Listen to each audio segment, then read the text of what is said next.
C'est l'histoire d'un scandale que le pouvoir colonial français a soigneusement enterré pendant 60 ans, jusqu'au jour où un historien l'a déterré. Cet historien, c'est Guillaume Lachenal.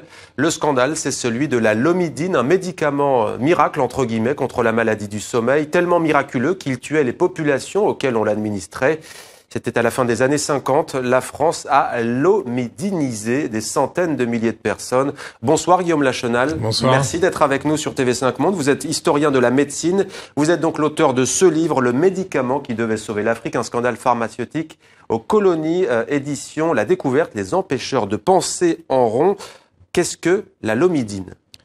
Alors la lomidine, c'est le nom commercial d'un médicament, d'une molécule qui s'appelle la pentamidine, qui est un antiparasitaire qui est actif contre l'agent de la maladie du sommeil, cette maladie transmise par la mouche tsetse qui ravageait l'Afrique qui a ravagé l'Afrique pendant une bonne partie du XXe siècle. Donc c'est un médicament qui est toujours utilisé aujourd'hui, qui est un médicament utile pour traiter la maladie du sommeil et qui est un médicament qui est aussi très délicat à utiliser, on le sait aujourd'hui, parce qu'il pose des problèmes d'effets secondaires très sérieux, cardiaques, rénaux, etc. Et l'histoire que j'ai retracée dans ce livre, c'est l'histoire d'un épisode oublié de l'histoire de ce médicament, un moment où les médecins coloniaux, français, vous l'avez dit, mais aussi belges, portugais, décident d'utiliser ce médicament de manière préventive. C'est-à-dire de le donner à des gens sains, qui sont simplement exposés à la maladie parce qu'ils vivent dans des régions touchées. Et donc on a décidé de faire ce qu'on appelait à l'époque là une lomidinisation totale des régions touchées, c'est-à-dire qu'on visitait les populations et qu'on les injectait avec ce médicament tous les 6 mois, de manière préventive, et on a répété ainsi les injections de lomidine. Dans quel pays concerné? Vous avez cité les colons portugais, français, belges, donc on imagine l'ex-Zaïre. Donc l'ex-Zaïre, le Congo belge, l'Angola était aussi très pentamidinisé ou lomidinisé, mais du côté français, le Cameroun, ce qui était l'Afrique équatoriale française, donc le Congo, le Gabon, des régions de ce qu'est l'actuelle République centrafricaine ont été aussi très concernés. Pourquoi est-ce que la France se lance-t-elle et pourquoi les empires, entre guillemets, coloniaux se lancent-ils à l'époque dans ces vastes campagnes de vaccination? Alors, on est, après la Seconde Guerre mondiale, à un moment où les puissances européennes investissent dans leurs colonies comme elles l'ont jamais fait. C'est-à-dire qu'on a pour la première fois des moyens pour essayer de développer les colonies. Et c'est le grand projet de faire décoller économiquement l'Afrique. Et pour ça, il faut des bras. On estime que l'Afrique manque de population. Et donc la médecine est une des priorités des politiques coloniales. Et donc, on lance des grands programmes qui vont de l'assainissement des environnements à des programmes de vaccination. Et dans ce cas-là, c'est pas exactement une vaccination, c'est des programmes de médecine de masse où on va dépister des maladies, les traiter ou les prévenir avec des médicaments, comme dans le cas de... L'idée, c'est quoi? C'est d'éviter que les populations soient décimées par la maladie du sommeil, par exemple, et que ça nuise à l'économie, à l'expansion, c'est ça? Voilà. Après la Seconde Guerre mondiale, l'épidémie de maladie du sommeil au Congo belge, au Cameroun, est une épidémie qui est très sévère. Elle a été provoquée par ce qu'on appelle, entre guillemets, l'effort de guerre. Pendant la Seconde Guerre mondiale, on sait que les populations de ces régions ont été soumises à du travail forcé, à la cueillette du caoutchouc pour les alliés, et que cet effort de guerre, une de ses conséquences, c'est une épidémie de maladie du sommeil très sévère qui effectivement pose des vrais problèmes de mortalité. Et pour les pouvoirs coloniaux, c'est une priorité. Il faut endiguer cette épidémie à tout prix. Alors les médecins, les praticiens, lorsqu'ils font ces campagnes de vaccination, à un moment donné, il y a une rupture, ils le savent. Ce médicament est dangereux, ces injections sont dangereuses, les piqûres sont dangereuses. Que va-t-il alors se passer ?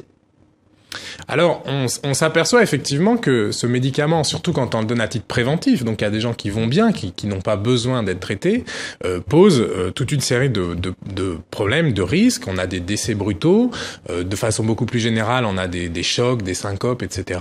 Et puis dans un grand nombre de cas aussi, on a des infections liées à l'injection. Donc on a des gros problèmes, et ces problèmes, ils sont reconnus par les médecins. C'est-à-dire que je n'ai rien découvert au sens où toutes les publications scientifiques de l'époque, les rapports, etc. font état de ces problèmes. Et alors qu'est-ce qui se passe? On décide de continuer. Et d'ailleurs, ça terrorise les populations. Les hommes, les femmes, les jeunes, les moins jeunes se cachent, ne veulent pas venir.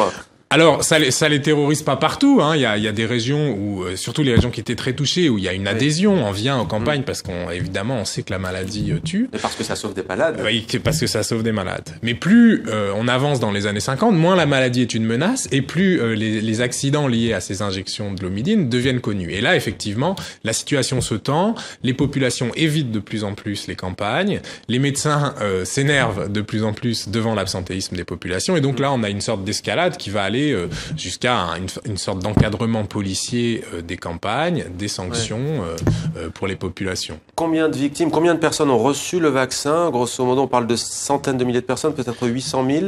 Et combien de victimes? Alors, je ne compte pas les morts d'une certaine manière. C'est pas la façon dont j'ai travaillé dans ce scandale. Localement, ces campagnes d'injection ont provoqué des hécatombes. Je raconte dans le livre comment un village du Cameroun, un petit village du Cameroun a connu 300 cas d'infections extrêmement graves, 32 décès, donc sur un village de 500 personnes. Donc c'est une hécatombe. Il y en a eu d'autres comme ça. Quant à vous donner un nombre de morts, je ne le fais pas, aussi parce qu'il s'agit pas d'un scandale pharmaceutique comme on en a connu récemment avec le Mediator, où les morts se comptent en milliers ou en dizaines de milliers. Le problème des morts de la Lomidine et le problème de cette histoire, c'est que les morts, entre guillemets, sont morts pour rien. Ils sont morts à un moment où la maladie n'était plus une menace, où on savait que le médicament ne marchait pas vraiment, on savait qu'il était dangereux, et parce qu'il fallait éradiquer, on continuait à injecter. Donc le scandale de ces morts, c'est pas leur nombre, c'est que c'était des morts bêtes qui sont morts pour rien. Vous dites parce que les autorités s'entêtaient, mais est-ce qu'il n'y a pas autre chose au-delà? Au lieu de tout arrêter, les autorités coloniales vont continuer. C'est ce que vous nous dites. Pourquoi? Elles savent que ça va sauver des vies, mais que ça va aussi en tuer d'autres. Alors effectivement, ce qui est très frappant et choquant dans cette histoire, c'est que on sait que des vies sont perdues avec ce médicament. Et on le sait, c'est-à-dire qu'on le cache pas, c'est-à-dire qu'on n'est pas incapable de le voir. Et c'est en quelque sorte, on a considéré qu'il était acceptable de sacrifier des vies, et les médecins le disaient très explicitement, au nom de l'éradication, au nom d'un Graal, au nom de quelque chose que le colonialisme pourrait afficher à son tableau de chasse comme une contribution positive, un progrès, une avancée, une modernisation. Est-ce, selon vous, un dérapage de la médecine coloniale, ou est-ce un révélateur d'un système? Alors, c'est un révélateur à plusieurs titres. C'est un révélateur d'une médecine qui était mue par l'enthousiasme et par le rêve, par l'utopie. Il s'agissait d'éradiquer, il s'agissait de libérer de la maladie. Et c'est un révélateur, en fait, des effets parfois catastrophiques de cette quête. Et c'est un révélateur aussi de l'ordinaire de la médecine coloniale, qui avait des immenses ambitions, des moyens souvent beaucoup plus limités, une formation des petits personnels, des petites mains de la médecine coloniale qui parfois laissait à désirer. Et cet ordinaire-là, c'est lui qui a généré les catastrophes que je décris dans ce livre. Et vous parlez de bêtise coloniale, non pas comme un juron, hein, les mots sont importants, mais vous lancez une piste dans ce livre, ce qu'on pourrait appeler l'anthropologie de la bêtise coloniale, au fond. Alors j'ai mis beaucoup de temps à essayer de trouver un nom à ce qui se passait. Les médecins, de toute évidence, n'étaient pas fous. Ils étaient pas cyniques, c'est-à-dire qu'ils faisaient pas semblant de ne pas voir les problèmes. Mais au contraire, ils connaissaient les problèmes que posait le médicament, et ils étaient pris dans une sorte d'euphorie, qui était une euphorie assez arrogante aussi, puisque eux savaient ce qu'il fallait faire, il fallait libérer de l'Afrique de la maladie, y compris contre le gré des Africains. Et donc ça, alors là, moi je puise dans plus des références littéraires chez Flaubert, le nom de cette joyeuse euphorie et cette confiance jusqu'à l'arrogance en la science, c'est la bêtise. La bêtise et le grand aveuglement. Comment avez-vous fait pour déterrer ce scandale colonial, médical et pharmaceutique? Alors pour le déterrer, précisément, je n'avais pas connaissance de cette histoire. J'étais un historien de la médecine spécialisé sur le Cameroun, et c'est précisément en ne cherchant pas que j'ai trouvé, c'est-à-dire que au hasard des archives nationales de Yaoundé au Cameroun, je suis tombé sur ce dossier qui était un dossier consacré à un de ces accidents massifs de l'homidinisation dans l'est du Cameroun, à Yokadouma. Et c'est en tombant sur ce dossier que je me suis dit, là, il y a une histoire dont on n'a jamais parlé, y compris les historiens, y compris ceux qui voulaient avoir un regard critique sur cette période. Et donc, j'ai choisi de travailler là-dessus. Vous êtes retourné jusque dans les ruines d'une usine française, il me semble, qui fabriquait justement des doses de l'omidine? Alors, la lomidine, c'était un médicament français, effectivement, de la firme Rhône-Poulenc, qui est vraiment le fleuron de l'industrie pharmaceutique française au XXe siècle. Et le hasard a fait que les archives de Rhône-Poulenc sont à Besançon, au milieu de la ruine d'une des grandes usines du groupe. Elle fabriquait pas des médicaments, elle fabriquait des fibres textiles, mais c'était une des grandes usines de Rhône-Poulenc. Donc c'est vrai que c'est un trajet pour moi qui était un trajet assez étrange, où les archives se trouvaient souvent dans les friches industrielles de cette grande époque de l'industrie pharmaceutique, qu'elle soit britannique ou française. Est-ce que ce livre a été publié en Afrique, au Cameroun par exemple? Alors j'espère qu'il va être distribué au Cameroun. Il est disponible en format électronique, donc ça le rend accessible, ouais. J'espère. Et puis il y aura bientôt, j'espère aussi une présentation publique de ce livre au Cameroun. Alors vous espérez, on l'imagine, faire tomber le tabou, briser le tabou, ce qui est chose faite avec ce livre. Est-ce qu'il y a des demandes de réparation? Est-ce que vous vous êtes posé la question? Est-ce que des États ou des actions plus isolées de populations demandent réparation aujourd'hui? Alors c'est une question qui me dépasse largement. Ouais. Ce qui est sûr, c'est que les affaires que je relate ont eu lieu en pleine guerre de décolonisation, une guerre qui opposait la France puis le gouvernement camerounais à une partie de sa population, donc une atmosphère extrêmement tendue. Et c'est dans ce cadre-là que le gouvernement français a un peu résolu le scandale en indemnisant déjà les populations. Donc je sais pas juridiquement ce qu'on peut en faire. En tout cas, je relate ce qui s'est passé et comment le scandale, d'une certaine manière, a été résolu et par là même enterré.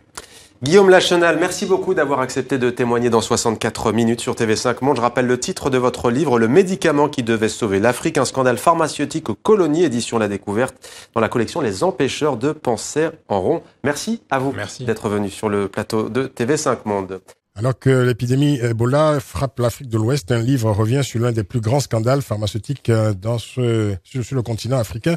Dans les années 40, la lomidine, non commercial français de la pentamidine, est présentée comme le remède miracle à la maladie du sommeil provoquée par la fameuse mouche tsetse. À partir de là, les puissances coloniales, la France notamment, vont pratiquer à grande échelle des injections préventives de lomidine aux populations des colonies. Alors très vite, ces injections vont se révéler dangereuses, provoquant de nombreux effets secondaires, parfois mortels. N'empêche, les médecins s'obstinent à injecter ce poison. Ces pratiques conduiront à la mort de milliers de personnes en Afrique. Ce livre, qui décrit l'un des scandales oubliés du siècle dernier, est le fruit d'un travail minutieux permettant de démontrer les liens entre la médecine et l'entreprise coloniale. Détails, explications avec l'auteur, notre invité dans ce grand débat, Guillaume Lachenal. Bonsoir. Bonsoir. Vous êtes historien de la médecine à l'université Paris-Diderot, auteur de Le médicament qui devait sauver l'Afrique, un scandale pharmaceutique aux colonies, aux éditions de La Découverte, collection Les Empêcheurs de penser en rond. C'est vrai que là, vous empêchez de penser en rond forcément, Guillaume Lachenal, parce que vous expliquez que la lomidine, molécule miracle donc, commercialisée sous ce nom en France, était un médicament contre la maladie du sommeil. Bon, dans la première moitié du XXe siècle, cette maladie parasitaire allait provoquer ce qu'on désignait comme une grande épidémie tropicale. On décide alors de tester les capacités préventives de cette molécule, jusque-là utilisée à titre préventif. Je raconte bien. À titre curatif, oui. Alors, question. Alors, pourquoi la maladie du sommeil est-elle devenue, à ce moment-là, un enjeu humanitaire pour les puissances coloniales, voire un enjeu de prestige, de propagande de l'industrie pharmaceutique? La maladie du sommeil devient un enjeu pour les puissances coloniales à partir, en gros, du lendemain de la Première Guerre mondiale, du début des années 20, en particulier dans la région Congo-Belge, Cameroun, Afrique des Grands Lacs. Où tout simplement la maladie du sommeil est une menace démographique très grande, et les pouvoirs coloniaux en tout cas pensent qu'il s'agit de l'obstacle au développement de l'Afrique, à ce qu'on appelle à l'époque la mise en valeur de l'Afrique. En gros, il manque d'hommes, il manque de mains pour les grands chantiers du colonialisme, et on pense que c'est la maladie du sommeil qui est la cause de cette dépopulation. Donc, à titre préventif, on va donc injecter aux gens cette fameuse piqûre miracle. Alors, ce qui se passe dans les années 20, c'est qu'on met déjà un système de lutte contre la maladie du sommeil, où vont s'illustrer des personnages comme le docteur Jameau, qui se fondent sur une approche curative. On dispose déjà de médicaments dans les années 20-30 à base des dérivés d'arsenic, donc des médicaments assez toxiques qu'on utilise de façon curative. On va chercher les cas, on les soigne et on espère comme ça vaincre l'épidémie. Mais ce qui est nouveau avec ce médicament dont je retrace l'histoire, la Lomidine, c'est que on va cette fois le donner à titre préventif à partir du début des années 40. C'est-à-dire qu'on va aller dans les villages, on va dépister les gens, ceux qui sont malades, on va les soigner comme auparavant, et ceux qui vont bien, qui sont sains, on va leur donner une injection préventive de Lomidine. On va les lomidiniser. Alors le traitement donc a été injecté à des populations entières, dans les zones les plus exposées, au Congo belge, dans les colonies françaises et portugaises, y compris dans de grandes villes comme Yaoundé, Douala ou Léopoldville, c'est-à-dire Kinshasa. Et environ 12 à 13 millions d'injections préventives ont été réalisées entre 1945 et 1960. Alors, quelles ont été les conséquences de ces injections précisément? Alors, déjà, c'est des campagnes qui ont marché d'une certaine manière. C'est-à-dire qu'effectivement, ils ont fait c'est des injections qui ont fait régresser l'épidémie, sans qu'on comprenne pourquoi d'ailleurs à l'époque. On pensait que ça protégeait les gens. Le problème, c'est qu'on le donnait à des gens qui étaient sains assez rapidement pour vaincre une épidémie qui n'était plus une menace. Mais comme tout médicament, c'est un médicament qui a des bénéfices et qui expose aussi à des risques. Et ces risques, pour la pentamidine ou la lomidine, c'est des risques qui sont très importants. C'est un médicament qui est toujours utilisé aujourd'hui, mais on l'utilise avec une extrême prudence parce qu'il provoque des accidents cardiaques, il est très douloureux, il provoque des accidents rénaux, des chocs, des syncopes, parfois des décès brutaux. Donc c'est un médicament qui se révélera beaucoup trop dangereux. Alors, dans une interview au site Point Afrique, vous expliquez ceci. Alors, je vous cite. C'est un médicament qui a des effets secondaires importants. Il provoque des hypoglycémies brutales et des démangeaisons. Chez certains sujets, cela peut occasionner des syncopes, des accidents cardiaques, des décès brutaux parfois. Les grandes campagnes d'injection étaient en outre marquées par des accidents plus graves. Alors, pourquoi, malgré ces effets observés, a-t-on continué à administrer ce médicament aux populations? Eh bien parce que l'enjeu, à partir du début des années 50, ça devient l'éradication de la maladie du sommeil. Et c'est quelque chose qui obsède littéralement les médecins coloniaux parce qu'il en va un peu du prestige du colonialisme. Et c'est un peu la quête de ce Graal de l'éradication qui va justifier qu'on s'obstine à utiliser un médicament parce qu'il semblait marcher sur l'épidémie. Et puis parce qu'on considère, et c'est là où les choses sont très douloureuses, parce qu'on considérait que ces effets secondaires, ces accidents, ces décès parfois, étaient à mettre en balance avec l'éradication. Est-ce qu'on pensait réellement guérir les gens, ou alors on assistait là à une sorte d'expérimentation à grande échelle d'un médicament? Alors, les médecins aimaient bien dire qu'ils participaient à une expérimentation à grande échelle, mais c'était quelque chose qui était assez rhétorique. C'était un peu pour se faire mousser, entre guillemets, qu'il parlait comme ça. Mais ce qui est sûr, c'est qu'on avait affaire à une médecine de population. C'est-à-dire, ce qui comptait, c'était de soigner une population et de vaincre une épidémie. Mais soigner des individus ou leur faire prendre des risques mesurés en décidant s'il était bon ou non de les injecter, ça, c'était pas du tout une question que se posait la médecine coloniale, et tout le drame de l'histoire que je raconte tient dans ce refus d'envisager les risques et les bénéfices d'un traitement à l'échelle d'un individu. Alors, parmi les accidents, entre guillemets, survenus à la suite des injections de la lomidine, vous racontez celui-ci.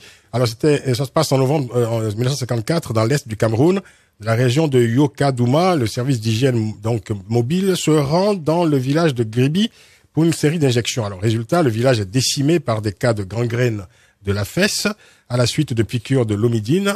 Une hécatombe, au moins 30 morts et 200 gangrènes sur 300 habitants. L'eau mélangée à la poudre de lomidine était contaminée par une bactérie et avait été mal filtrée. Est-ce qu'on peut parler encore là, je dirais, de médecine, parce que on frôle l'hécatombe là? Oui, c'est une hécatombe qui va marquer durablement la région. C'est une hécatombe qui est terrible pour plusieurs raisons. D'abord parce que tout cela se voit, tout cela s'observe, tout cela se vérifie, enfin se constate en tout cas. Pourtant, on continue la campagne. Alors, à l'issue de cet accident, on va arrêter les campagnes au Cameroun en tout cas, mais elles reprendront ailleurs et elles sont poursuivies ailleurs. Ce qui est terrible dans cet accident, c'est que d'abord c'est un accident qui ne s'est pas provoqué par le médicament lui-même, mais par la façon dont on le prépare, donc en le diluant dans de l'eau. filtrés. Mais en fait, ce qu'on voit dans les archives, parce que c'est des accidents qui n'ont rien de secret et qui sont extrêmement bien documentés dans les archives, ce qu'on voit dans les archives, c'est que des accidents du même ordre avaient déjà eu lieu. Par exemple, au Gabon, en 1952, on avait eu des accidents un peu moins importants au Congo belge, on en avait eu d'autres au Cameroun. Et non seulement on le savait, mais les populations camerounaises, par exemple, le savaient très bien. Donc c'est des accidents qui se répètent, et qui se répètent parce que là encore, on considère que ces accidents sont des incidents de parcours et qu'ils ne doivent pas faire dévier du but qui était d'éradiquer la maladie. Est-ce que on peut faire, est-ce qu'on peut établir un lien direct? Est-ce qu'il y a une collusion, entre cette entreprise médicale ou pharmaceutique avec l'entreprise coloniale? Il y a un lien très fort, hein, effectivement. La médecine coloniale est une vitrine pour l'action médicale des États coloniaux, hein, que ce soit la France, la Grande-Bretagne, la Belgique, mais c'est aussi une vitrine pour l'industrie pharmaceutique. On a une époque où l'Afrique est pas du tout un continent négligé, comme on le dit aujourd'hui. Pour une firme comme la firme française Rhône-Poulenc ou comme la firme qui a tiré profit de ce médicament d'ailleurs. On lui doit ce médicament. Hein, c'est un médicament qui est toujours utile. Hein, donc c'est une histoire. On n'est pas on a des zones grises, si vous voulez, dans cette histoire. Donc c'est un médicament qu'on doit à cette firme et dont elle a évidemment tiré bénéfice. Mais pour Rhône-Poulenc, l'Afrique est une vitrine et deviendra un marché important. Alors des effets secondaires, des morts, des effets dévastateurs avec ce médicament. Et cette affaire était totalement occultée dans l'histoire coloniale. Comment les puissances coloniales ont pu complètement masquer cette affaire, cacher cette affaire aux opinions? Alors c'est une bonne question. Je dirais plus qu'occultée, elle a été oubliée, où on a eu une forme d'indifférence. Et ça, c'est assez fondamental. C'est-à-dire qu'il y a toutes ces archives à l'époque où elles sont produites étaient secrètes. Mais en même temps, l'agence France Presse en 1954 a fait une dépêche sur l'accident. On n'est pas dans une dépêche. Elle a fait une dépêche. Et au Cameroun, ça a été un petit scandale. Il y a eu des interpellations à l'Assemblée territoriale du Cameroun. Il y a eu des débats. Et pour le dire simplement, l'État colonial a eu très peur face à cet accident. On est dans la guerre de décolonisation camerounaise. L'UPC rôde par là, et le pouvoir colonial a eu très peur que cet accident déstabilise le Cameroun. On va marquer une pause, Guillaume Lachenal. Vous êtes auteur de cet ouvrage de médicaments qui devait sauver l'Afrique, un scandale pharmaceutique aux colonies, aux éditions La Découverte. Vous êtes notre invité jusqu'à 19h dans ce grand débat. Nous allons marquer une pause. Retour du grand débat dans 2 minutes et nous écouterons bien sûr un premier commentaire de notre débatteur polémiste et invité, Emmanuel Kouzoumoami. À tout de suite. Jusqu'à 19h, le grand débat avec Francis Laloupeau sur Africa numéro 1. Avec notre invité Guillaume Lachenal, historien de la médecine à l'université Paris Diderot, auteur de cet ouvrage qui vient de paraître, Le médicament qui devait sauver l'Afrique, un scandale pharmaceutique aux colonies. Aux éditions La Découverte, nous parlons d'un gigantesque scandale oublié, scandale pharmaceutique. On continuera d'en parler dans cette édition, on comprendra un peu ce qui s'est passé dans ces années-là, les années coloniales en Afrique. Emmanuel Kouzoumoami est notre invité, on va l'écouter tout de suite pour un premier commentaire. D'après ce que je viens d'entendre de Guillaume, il y a effectivement 2 aspects. Il y a l'aspect économique du colonisateur qui a besoin de ses ressources parce que il y a des exploitations minières, des exploitations agricoles, du bois aussi pour le colonisateur, et donc a besoin de main d'œuvre. Et en aparté tout à l'heure, on disait l'espérance de vie à l'époque ne dépassait pas 39-40 ans, donc fatalement il fallait concentrer l'énergie sur les forces encore vives. En perdre une partie, naturellement, obérerait les rentabilités économiques. En gros, ça c'est l'aspect économique. Et puis, un aspect que je peux qualifier d'humain, quelque part, c'est ce qu'on a remarqué pendant toute la période de la traite négrière, lorsque les bateaux débarquaient, par exemple, au port du Brésil ou des Antilles ou d'Amérique, il y avait toujours des médecins, qui étaient d'ailleurs des vétérinaires au départ, qui étaient là pour regarder si le produit, la marchandise qu'on a porté, le bois d'ébène, voilà, était de bonne qualité pour l'orienter soit dans les champs, soit dans les mines, même raisonnement, si vous voulez. Donc, quelque part, il y a une chosification de l'outil de travail. L'être humain est un outil de travail. Il l'est aussi pour les colons en Afrique, comme il était malheureusement pendant la traite négrière. Et là, malheureusement, nous sommes effectivement sur un cas de médecine. On peut dire que les médecins, pour la plupart au départ, étaient de bonne volonté, mais l'usage qu'on a fait de ces médicaments et le fait qu'on savait que ça pouvait tuer, que ça pouvait paralyser les gens, mais qu'on a continué à le faire, c'était totalement lié à l'esprit de l'époque de dire après tout c'est des noirs, on peut les tuer, c'est pas grave. Alors, pardon, Guillaume Lachenal, vous avez déclaré ceci, je vous cite, ce qui est très significatif, c'est que pour les colons, ont déconseillé officieusement l'emploi de la lomidine, ce fameux médicament, trop douloureux et trop dangereux. De même, aujourd'hui, la molécule n'est plus utilisée qu'avec moult précautions.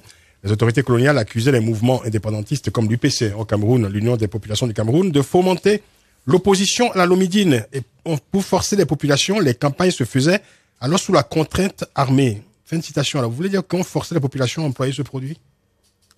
Dans certains cas, oui. Oui. Dans certains cas. C'était pas la règle générale. Il y a eu aussi une forme d'adhésion des populations, surtout au lendemain de la Seconde Guerre mondiale, quand l'épidémie était sévère. Les populations ont pu adhérer à ce médicament et constater d'ailleurs les effets sur l'épidémie. Donc, mais quand vous dites que on accusait les mouvements indépendantistes comme l'UPC de fomenter l'opposition à la lomidine, on est carrément là dans un enjeu politique, là. C'est justement médical. C'est une histoire très politique, ça tient au contexte camerounais. Mais ce qui désespère les médecins dans l'après-Seconde Guerre mondiale, et qui est un élément assez important de complément à ce que le commentateur vient de dire, l'après-Seconde Guerre mondiale, c'est un moment où on ne peut plus être raciste, officiellement.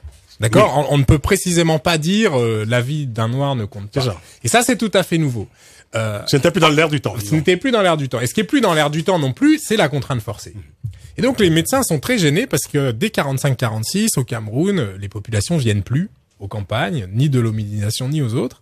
Et donc, c'est ce problème de l'indiscipline qui va, là aussi, obséder les médecins et qui va entraîner une sorte de retour de bâton et en fait un durcissement, finalement, de la loi pour forcer les populations, les obliger, sous la contrainte d'abord légale, dans certains cas forcée, à venir se faire injecter au moment de ces campagnes. Et quel était le bilan finalement sur le plan médical? Parce que certains ont soutenu pendant de longues années que ce médicament a permis d'éradiquer la maladie du sommeil. Qu'est-ce que vous en pensez? Alors, de fait, c'est un médicament qui a bien fonctionné sur l'épidémie. C'est-à-dire qu'au moment où on commence ces campagnes, les taux de prévalence de la maladie du sommeil vont baisser. La question, c'est comment est-ce qu'ils ont baissé? Ce dont on s'est aperçu à partir des années 60, c'est que la lomidine n'était pas du tout préventive. On croyait que ça protégeait une injection, on pensait que ça protégeait pendant 6 mois à 1 an. Et évidemment, on a découvert que le médicament disparaissait de l'organisme au plus long en 2 semaines. Donc, il se passait autre chose. Et en fait, ce qui se passait, c'est que sans le savoir, on donnait ce médicament à des gens qu'on pensait être sains, mais qui en fait étaient contaminés. Et en leur donnant une injection dans la fesse, on arrivait à diminuer le taux de parasites et donc à casser la transmission à l'échelle de la population. Pour les gens qui étaient injectés, c'était pas une très bonne nouvelle parce que cette injection suffisait pas à les soigner, elle suffisait à les rendre non contagieux. Mais pour ce qui est de l'action à l'échelle de la population, ça a relativement bien marché. Au prix d'accidents et au prix de décès. Comme on l'a dit. Est-ce que, bon, c'est une question évidemment, il faut la poser. Est-ce qu'il y a eu, je dirais, un début d'enquête, je veux dire, pour évaluer les dégâts occasionnés par ce médicament? Oui, il y a eu énormément d'enquêtes. C'est une question qui a mobilisé les enquêteurs des États coloniaux. Il y a eu des débats à l'OMS au début des années 60 là-dessus. Ce qui est terrible, c'est que les enquêtes à la fois trouvent très bien les responsabilités. Dans le cas du Cameroun, la responsabilité, c'est que le service de santé savait très bien que c'était dangereux de diluer la poudre dans l'eau parce on risquait des infections.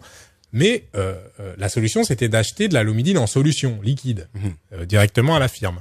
Or, la lomidine en solution était beaucoup plus chère. Et donc, pour un simple choix d'économie, on a décidé de continuer à enfreindre le règlement, parce que le règlement disait bien utiliser la lomidine en solution. Donc, si vous voulez, le service a été pris en faute. Et il y a des documents juridiques là-dessus, mais évidemment c'est quelque chose qui n'était pas dissible dans les années 50 au Cameroun, et donc on a dit que c'est une erreur de l'infirmier, et puis on l'a blâmé et muté en dehors du Cameroun. Donc on fait toujours porter la charge ou aux infirmiers ou aux populations qu'on accuse aussi de mettre de la terre ou de la boue là où on les a injectés et de s'infecter ainsi. C'est de leur faute en quelque sorte. Voilà. Et ça c'est les récits qui vont rester jusque dans les publications de l'OMS des années 60 où on va dire les accidents de l'homidinisation, les gangrènes, c'est la faute des victimes. Et aucune condamnation évidemment. Aucune condamnation. Emmanuel, oui, alors c'est très intéressant comme récit. Ça rappelle un autre produit qui est le DDT que beaucoup de gens connaissent sous le nom de dichloro-diphényl trichloroéthane, le DDT en sigle, qui a été inventé dans les années 1874 ou 13 si mes souvenirs sont bons, mais dans les années 40, alors juste pour la petite histoire, il avait été utilisé par les Américains pour les Italiens. en 1943. Et c'était destiné aux militaires au départ. Aux militaires, absolument. C'était vraiment un outil, d'abord pour lutter contre le paludisme à l'époque, et petit à petit on s'est dit il y a des régions qui sont plus infectées que d'autres, c'est en Afrique. On va dans les années 50 donc vulgariser l'utilisation du DDT comme étant un produit antiparasite. Alors très bien, ça a continué, sauf que plus tard les Américains dans les années 60 ont remarqué qu'il y avait quand même des doutes sur effectivement l'effet cancérigène du produit. Dans les années 70, il a été retiré aux États-Unis. Dans les années 70 et 80, il a été retiré en Europe. Mais l'OMS est venu derrière dans les années, il y a même pas longtemps, au début des années 2000, en disant mais on n'a pas notre produit de substitution aujourd'hui disponible. C'est vrai que le paludisme, on n'arrive pas à l'éradiquer définitivement, mais puisqu'il y a des moustiques qui sont résistants à ce produit DDT, malgré tout, comme on n'a rien d'autre, on continue. Donc, on sait bien que ça peut provoquer des problèmes, notamment du cancer du sein chez les femmes, que ça produit une mortalité infantile de plus en plus élevée chez les nouveau-nés, mais on continue quand même parce que, après tout, on n'a rien d'autre. C'est une sorte de désinvolture, mais est-ce que c'est vraiment un problème médical ou c'est un problème économique? Les deux sont liés. Est-ce un problème médical ou un problème économique? Ou politique, Guillaume Lachanal? Dans le cas du DDT? Oui. Alors le DDT ou de la lomidine d'ailleurs. Ou de la lomidine. Oui. Bon, c'est des cas assez différents parce que je connais assez mal la façon dont l'OMS pose la question du DDT aujourd'hui. Je crois que l'idée c'est de l'utiliser de façon très différente des grandes aspersions qu'on faisait dans les années 50, parce que de fait c'est une molécule qui reste extraordinairement efficace et que peut-être bien utilisée, elle ne provoquerait pas les mêmes résistances chez les moustiques qu'elle a provoqué. Voilà. Donc je crois qu'il y a des débats là-dessus que je connais assez mal du côté des spécialistes. Mais le point commun entre les deux histoires, c'est qu'on est dans cette démesure de l'après-Seconde Guerre mondiale, de ce projet colonial de modernisation de développement, où on pensait vraiment qu'on avait les remèdes miracles aux problèmes de l'Afrique. Y compris que la colonisation pouvait avoir un objectif humaniste. Et évidemment, et c'est important de le dire, on n'est pas dans une histoire de grands complots de l'industrie pharmaceutique, etc. Non, on est dans une histoire de jeunes, ingénieurs, médecins, experts, humanistes, plein d'illusions, qui sont persuadés qu'ils vont transformer l'Afrique, qui étaient même pas forcément de grands colonialistes dans l'âme. Hein. Ils étaient là dans un projet presque émancipateur, plein d'enthousiasme, et ça n'a pas empêché. Enfin, ce qui ne veut pas dire que ça n'a pas conduit à des dégâts qui auraient été inadmissibles. Voilà. Je veux dire. En France par exemple quoi, c'est-à-dire oui absolument, ou dans la métropole comme on disait à l'époque, voilà, hein, c'est ça. Absolument. Ces dégâts étaient, je veux dire, supportables, disons acceptables dans les colonies, mais inadmissibles ailleurs, c'est ça. Voilà. Oui. Question technique rapidement, mon cher Guillaume Lachanal, comment avez-vous écrit ce livre? Vous avez fait une enquête, vous avez rencontré des gens, vous avez parlé avec eux, comment ça s'est passé? Alors c'est une longue enquête qui m'a occupé à temps partiel pendant 10 ans parce que j'ai des activités universitaires par ailleurs. Mais c'est une enquête qui se base à la fois sur des archives, dans mon cas principalement au Cameroun et en France dans les archives coloniales, mais aussi dans celle de l'industrie pharmaceutique et puis dans les autres pays européens concernés.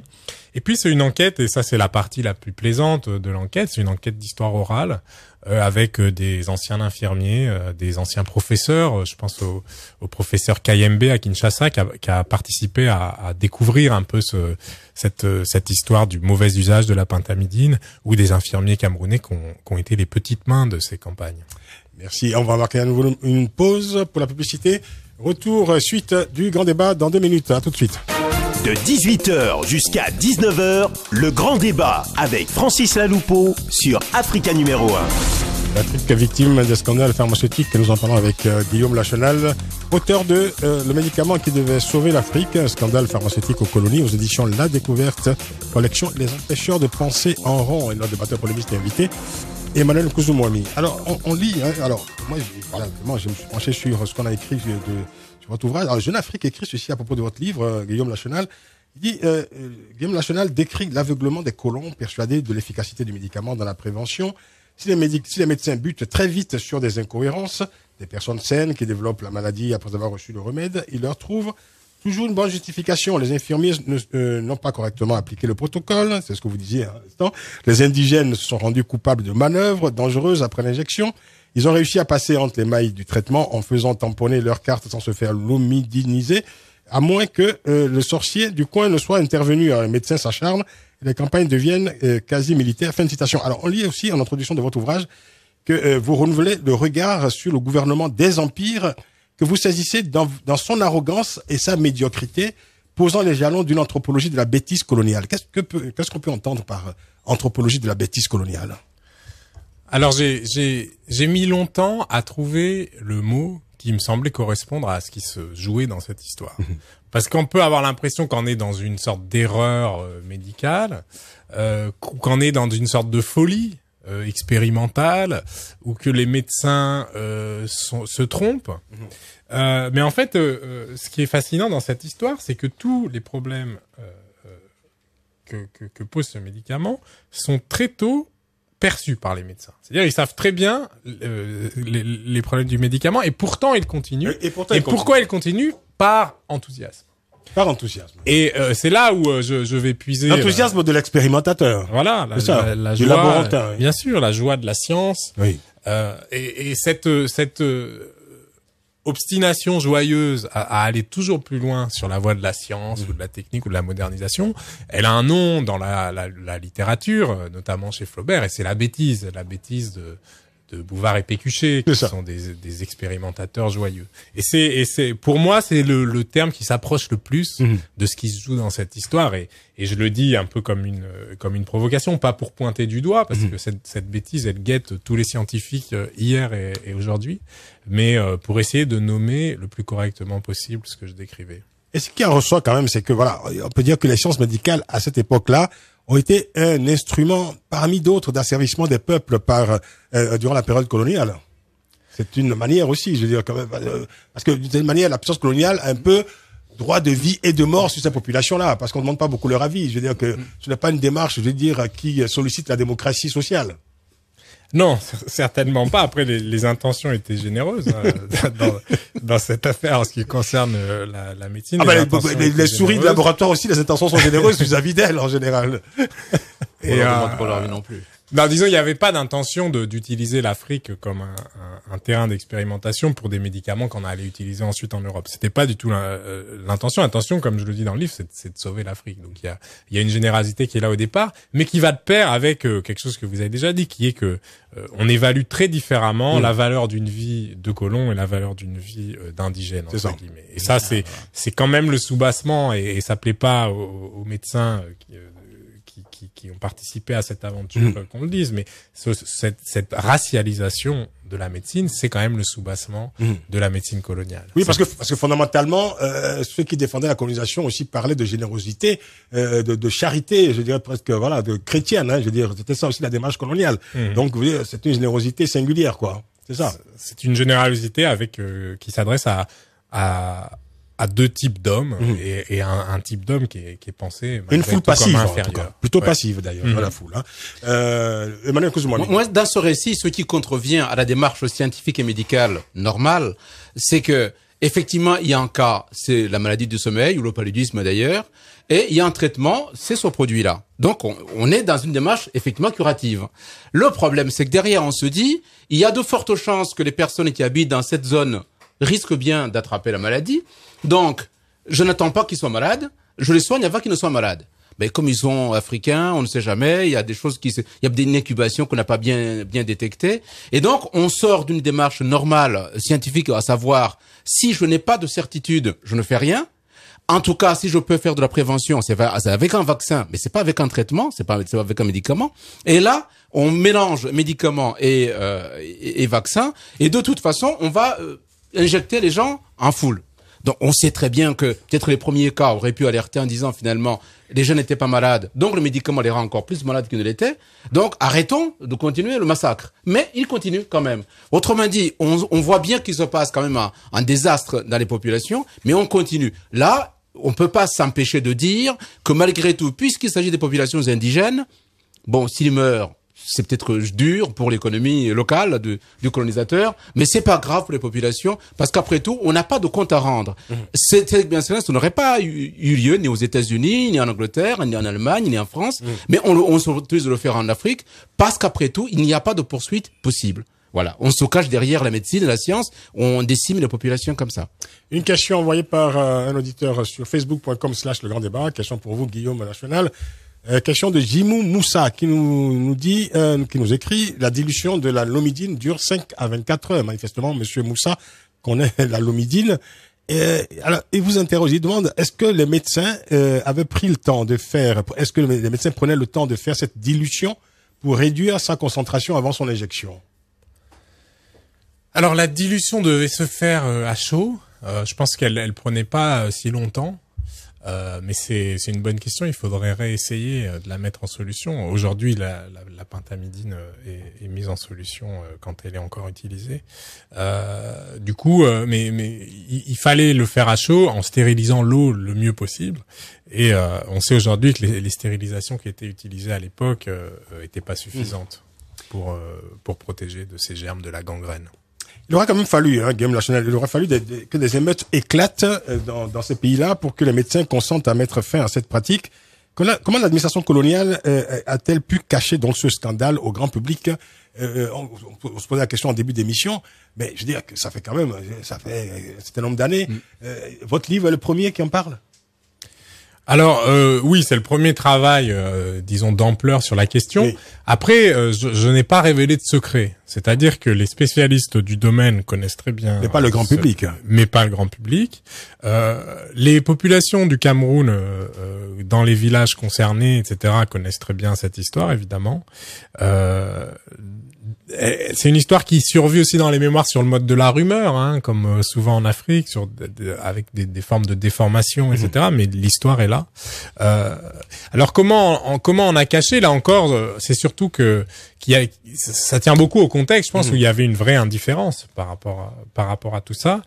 Une comparaison, moi, qui m'a beaucoup intéressé, c'est qu'au moment où le scandale éclate au Cameroun, un député camerounais qui est assez connu, qui est André-Marie Mbida, interpelle l'Assemblée camerounaise en disant Ayoka Douma, il vient d'y avoir 23 morts, qu'est-ce qui se passe? On sait que ce médicament tue et pourtant on l'utilise encore. Il dit ça parce qu'il en a eu dans son coin de la Léquier au Cameroun, il a eu des accidents aussi. Et ce que dit André-Marie Mbida, c'est qu'il dit en France, vous venez d'avoir le scandale du Stalinon. Le Stalinon, c'est un médicament en 1954 qui fait un scandale sanitaire en France. C'est le premier scandale pharmaceutique au sens... un scandale pharmaceutique, c'est une sorte d'événement politique où il y a une commission d'enquête, où il y a un débat public, etc., etc. Et André-Marie Mbida dit pourquoi en France, quand un médicament tue, on fait une enquête, et pourquoi ici on dit c'est la faute de l'infirmier, et ce dont le Cameroun a besoin, c'est de calme et de recueillement à la mémoire des victimes. Il dit pourquoi vous nous servez ça ici, pourquoi est-ce qu'en France on peut faire des scandales? Et pour un historien, c'est ça la question fondamentale. C'est pas que je révèle un scandale, etc., parce que c'est une histoire qui est connue. La question de l'historien, c'est pourquoi est-ce que ce médicament n'a pas fait scandale? Pourquoi est-ce que ces morts n'ont pas compté? Pourquoi ces morts n'ont pas compté? Ah oui, la question qu'on peut se poser également, c'est que, voilà, à cette époque-là, il y avait quand même, l'objectif c'était d'éradiquer donc cette maladie définitivement. Pourtant, je veux dire que ça n'a pas été le cas, puisque la maladie du sommeil, je veux dire, a poursuivi ses assauts, si je puis dire, jusque dans les années 60-70. Au fond, on peut parler d'un échec. Vous parlez tout à l'heure de ces médecins enthousiastes, de cette anthropologie de la bêtise coloniale, avec l'euphorie médicale évidemment qui accompagnait cette campagne-là. Mais au bout du compte, c'est quand même un échec médical retentissant, cette affaire.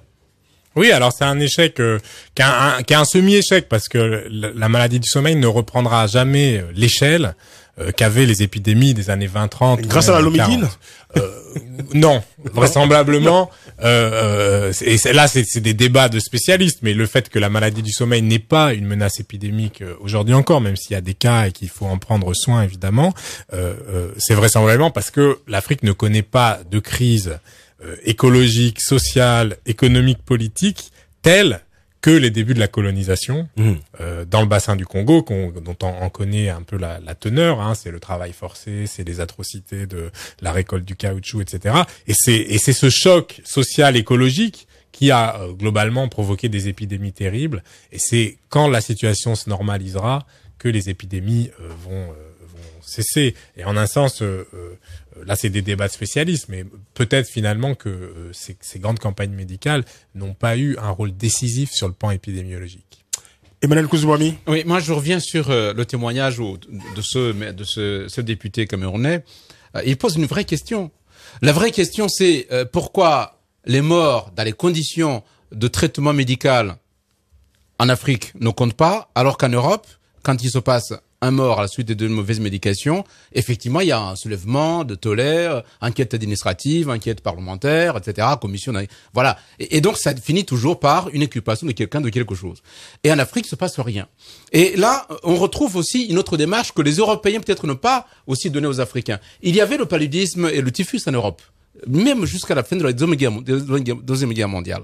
Il y a eu effectivement le DDT amené par les Américains qui a fait son effet. Mais ensuite, il y a eu une campagne médico-sanitaire à l'intérieur des pays européens où il fallait assécher les marais. Il fallait, par exemple, que les bassins ne soient plus à côté des habitations. On a essayé de faire des efforts d'assainissement, ce qui n'existait pas auparavant. Donc, les questions d'hygiène publique ont été au cœur même des développements au sein de l'Europe.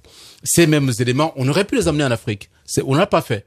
Donc, ce qui est étonnant dans cette démarche, soi-disant médicale, c'est qu'en Europe, on sait très bien ce qu'il faut faire pour éradiquer les épidémies, mais en Afrique, c'est le médicament. Quelque chose, enfin, en tout cas, tombe sous le sens, en se disant, c'est les Africains, on essaie plutôt les médicaments, c'est beaucoup mieux. Ça aide d'abord les industries pharmaceutiques à continuer à produire des médicaments. C'est malheureusement vrai. Et en même temps, on n'a pas d'efforts à fournir parce que l'Afrique est trop compliquée, c'est trop complexe, il y a trop de forêts. C'est le cas de l'Afrique équatoriale, notamment au Gabon, au Cameroun, à cette époque-là. Et on se contentera d'injecter les gens.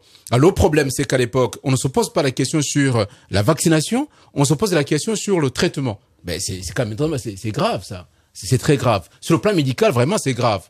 Et dernier élément comme ça pour discuter sur cette question médicale, c'est pourquoi, malheureusement, plus tard, peut-être les Africains, les pays africains, n'ont pas ou porté plainte, ou en tout cas porté l'affaire devant les juridictions européennes, parce qu'après tout, le médicament avait été commandité par la France, pour au moins chercher à, d'une part, à comprendre pourquoi on a poursuivi ce type de traitement alors que ce n'était pas nécessaire, et enfin, éventuellement, se faire indemniser. Pourquoi il n'y a pas eu cette démarche-là, pour ta vie? Alors, sur le plan juridique, ce qui est sûr, c'est que les populations ont été indemnisées massivement dans une région. On est à Yokadouma, c'est une région très reculée du Cameroun. Je me souviens plus des sommes, mais donc en gros, on a déversé des CFA sur les villages qui ont été touchés et ça a suffi à acheter la paix publique en gros. Sur le plan juridique, le procureur a requis un non-lieu à l'issue, mais c'est une sorte d'arrangement interne à l'État colonial, à l'issue de cette affaire au Cameroun. Il n'y a pas eu de suite. Bon, il faut se souvenir du contexte. On est à la fin des années 50 au Cameroun. La France est littéralement en guerre contre une partie du pays et ça va continuer jusqu'à la fin des années 60.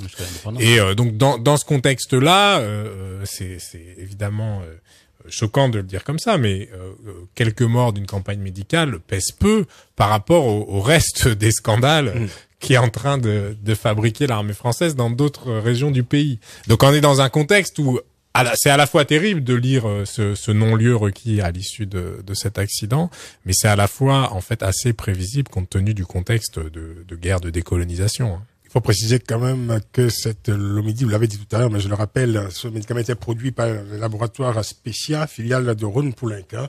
Donc il y avait quand même aussi une affaire de profit quand même. On retrouve toujours au cœur de cette affaire le profit évidemment des laboratoires pharmaceutiques. On va marquer une dernière pause dans cette émission.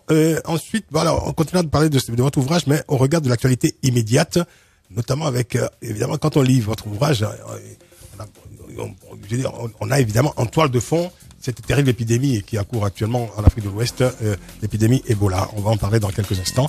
Retour dans 2 minutes. Ne partez pas, restez avec nous. Le grand débat de 18h jusqu'à 19h avec Francis Laloupeau sur Africa numéro 1. Scandale pharmaceutique en Afrique avec notre invité Guillaume Lachenal, auteur de Le médicament qui devait sauver l'Afrique, un scandale pharmaceutique aux colonies, aux éditions La Découverte, et notre débatteur polémiste Emmanuel Kouzoumoami. Voilà. Alors, Guillaume Lachenal, vous avez déclaré dans une récente interview ceci, je vous cite, la médecine coloniale est la scène inaugurale de la névrose entre l'Afrique et la médecine. La lomidinisation, c'est-à-dire l'injection préventive de l'omidine, est un épisode parmi d'autres. Il a laissé des traces sous la forme de rumeurs et de chansons.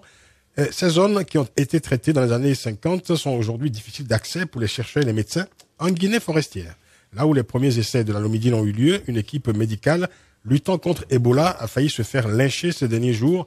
Mais peut-être n'est-ce qu'une coïncidence? Fin de citation. Est-ce que vous voulez dire que la mémoire de ces scandales pharmaceutiques serait la source de la défiance de certaines populations encore aujourd'hui à l'égard de la médecine dite occidentale. Clairement. Oui, alors il faut pas évidemment simplifier ça. Je dis pas que. Est-ce qu'il y a une mémoire de cette histoire de la Lomidine, quoi? Est-ce qu'il y a un traumatisme, je veux dire, qui aujourd'hui encore produit ses effets? Il y a une mémoire, j'en parle dans le livre. Il y a une chanson qui est connue dans le pays Eton au Cameroun qui évoque la douleur des injections. Il y a dans les villages qui ont été touchés, évidemment, il y a une mémoire qui est douloureuse. Donc oui, il y a un traumatisme. La mémoire de la médecine coloniale, elle est très ambivalente. C'est-à-dire où qu'en aille en Afrique, on peut avoir à la fois une nostalgie pour l'époque où la santé publique venait au village, où les médicaments étaient gratuits, et c'est une nostalgie qu'il faut mettre en contrepoint d'un présent où les hôpitaux sont dans des états catastrophiques, où les médicaments sont rares et chers ou faux, et donc on a ce type de nostalgie, et puis on a des mémoires beaucoup plus douloureuses, des rumeurs. Les gens fuient quand l'équipe médicale arrive, et ça c'est des choses qu'on a beaucoup vues avec Ebola. Donc on a une mémoire qui est ambivalente. Prenez votre casque, Guillaume Lachenal, Emmanuel Kouzouami. On va écouter l'auditeur. Monsieur Sekou, bonsoir. Oui, allez, bonsoir, monsieur Francis. Nous vous écoutons, s'il vous plaît. Voilà, donc je remercie les invités autour de vous. Mais seulement moi, j'ai pu, au début de votre émission, je ne fais qu'écouter. Voilà, donc ils sont le porte-voix des Africains, voilà, actuellement. Voilà, comment dire, c'est notre radio. Ah oui. Mais voilà, qu'est-ce que l'Afrique propose? J'ai pas tout compris, mais c'est pas grave. Vous écoutez l'autre radio, c'est ça, au début de l'émission? Non, j'ai dit, qu'est-ce que l'Afrique propose actuellement? Qu'est-ce que l'Afrique propose? Nous, on veut savoir qu'est-ce que l'Afrique propose. Parce que moi, j'ai comme l'impression qu'aujourd'hui, on s'acharne sur les Blancs. Les Blancs, ils ont fait ça. Il y en a même qui vont jusqu'à dire, oui, c'est les Blancs qui ont envoyé les boulots en Afrique. D'accord, tout ça. Qu'est-ce que l'Afrique propose actuellement sur le plan médical actuellement pour faire bénéficier le monde entier? Parce qu'on va pas se contenter de dire que, ouais, les Blancs, ils ont fait ceci, ils ont amené des trucs en Afrique, ils ont fait... D'accord, ok. Mais attends, il y a 100 ans, il y a 50 ans de cela. Qu'est-ce que l'Afrique, la médecine africaine, comment dire, sur la plateforme mondiale actuellement, comment dire, peut faire une démonstration comme force pour montrer aux Blancs que non, nous aussi, on est là. Mais nous, on n'a jamais inventé quelque chose. C'est nous, on se plaint. Les gens vont nous rendre service, on se plaint. Mais moi, j'ai pas compris ça quand même. Il faut qu'on nous dise. Mais quand ils parlent, on dit non, toi, tu n'es pas africain. Mais la vérité, il est là. Moi, je ne comprends pas. Ils sont en train de dire, diaboliser les Blancs, voilà, ils ont fait ça, ils ont fait ça. D'accord, mais qu'est-ce que nous, Africains, on propose actuellement sur la plateforme internationale? Parce que le monde a besoin d'inventer des médicaments pour soigner, pour soigner les citoyens du monde. Qu'est-ce que l'Afrique propose? C'est la question que moi, je pose aujourd'hui. Très bien. C'est tout. Merci beaucoup. Merci Sekou. Guillaume Lachenal, un commentaire? Oui, mais non, mais c'est un sentiment qui revient souvent, depuis, d'ailleurs, l'épidémie à Ebola. Il y a cette question des responsabilités des pouvoirs publics africains, dans cette affaire. Vous parlez tout à l'heure des hôpitaux, qui sont laissés en déshérence en Afrique, etc. C'est vrai que la responsabilité des Africains, des pouvoirs publics surtout, est souvent convoquée par nos auditeurs. Oui, et je le comprends tout à fait.